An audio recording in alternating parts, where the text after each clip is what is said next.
Penilaian sikap afektif pada KD 3.3 menelaah keragaman sosial budaya masyarakat dengan materi Rumah Betang Uluk Palin. Yang pertama, penilaian sikap afektif. Prosedur penilaian prosedur. Teknik penilaian yaitu non-tes, bentuk instrumen yaitu lembar observasi. Aspek pertama yaitu spiritual. Sikap yang akan dinilai ialah berdoa sebelum dan sesudah kegiatan belajar, memberi salam pada saat awal dan akhir kegiatan belajar.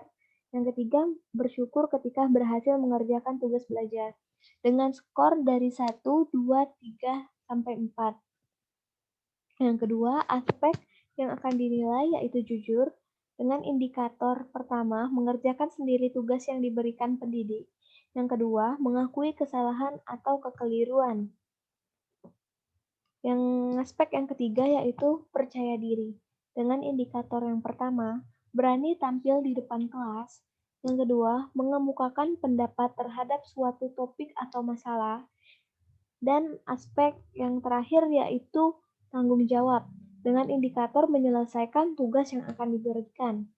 Di sini rubrik atau pedoman penskorannya 4. Apabila selalu melakukan sesuai deskriptor, skor 3, apabila sering melakukan sesuai pernyataan dan kadang-kadang tidak melakukan. Skor 2 untuk apabila kadang-kadang melakukan dan sering tidak melakukan. Dan skor 1 apabila tidak pernah melakukan. Untuk menghitung skor yaitu dengan cara skor sama dengan skor yang diperoleh dikali 4 dibagi skor maksimum. Yang kedua yaitu penilaian pengetahuan atau kognitif. Di sini saya membahas tentang KD 3.3 menelaah keragaman sosial budaya masyarakat dengan materi Rumah Betang Uluk Palin. Indikator soal, disajikan beberapa soal tentang rumah adat Betang Uluk Palin seperti letak, ukuran, rumah adat, dan dari suku mana, dan soal lainnya. Bentuk tes dalam bentuk uraian dengan bobot 100 untuk soal nomor 1 sampai 5. Soalnya, yang pertama, di manakah letak rumah Betang Uluk Palin? Yang kedua, kejadian musibah apakah yang pernah terjadi di rumah Betang Uluk Palin yang menyebabkan tak ada sisa dari kejadian tersebut? Yang ketiga, rumah Betang Uluk Palin merupakan rumah adat dari suku mana? Soal keempat, berapakah panjang dan tinggi dari rumah adat Betang Uluk Palin? Dan yang kelima, terdapat berapa kepala keluarga dan berapa jiwa yang menempati rumah Betang Uluk Palin? Dengan pedoman penskoran, yang pertama, uraian jawabannya. Yang soal pertama yaitu Kapuas Hulu, Kalimantan Barat dengan skor 20. Yang jawaban untuk soal nomor 2, musibah kebakaran dengan skor 20. Jawaban nomor 3, suku bangsa Dayak dengan skor 20. Jawaban nomor 4, panjang 268 meter dan tinggi 5-6 meter dengan skor 20.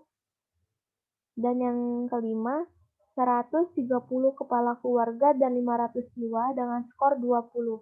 Jadi, total skor yaitu 100. Di sini penilaian ketiga yaitu penilaian keterampilan atau psikomotorik. Kriteria yang akan saya nilai yaitu dengan kriteria yang pertama mendengarkan. Siswa akan mendapatkan skor 4 apabila selalu mendengarkan teman yang sedang berbicara, akan mendapatkan skor 3 apabila mendengarkan teman yang berbicara, namun sesekali masih perlu diingatkan, dan mendapat skor 2 apabila masih perlu diingatkan untuk mendengarkan teman yang berbicara, dan akan mendapatkan skor 1 yaitu perlu pendampingan apabila sering diingatkan untuk mendengarkan teman yang sedang berbicara, namun tidak mengindahkan. Kriteria yang kedua yaitu aktif berpartisipasi. Siswa akan mendapatkan nilai sangat baik atau skor 4 apabila berperan aktif pada saat proses pembelajaran dan berani maju ke depan untuk membaca, dan akan mendapatkan nilai baik atau skor 3 apabila berperan aktif pada saat proses pembelajaran, namun harus ditunjuk oleh guru untuk maju ke depan untuk membaca, dan mendapatkan nilai cukup dengan skor 2 apabila siswa kurang berperan aktif pada saat proses pembelajaran dan tidak berani untuk maju ke depan. Dan siswa akan mendapatkan nilai perlu pendampingan atau dengan skor 1 apabila siswa tersebut tidak berperan aktif sama sekali dan tidak berani untuk maju ke depan untuk membaca. Dengan nilai penskoringan, rumusnya yaitu nilai sama dengan total skor siswa dibagi total nilai siswa dikali 100.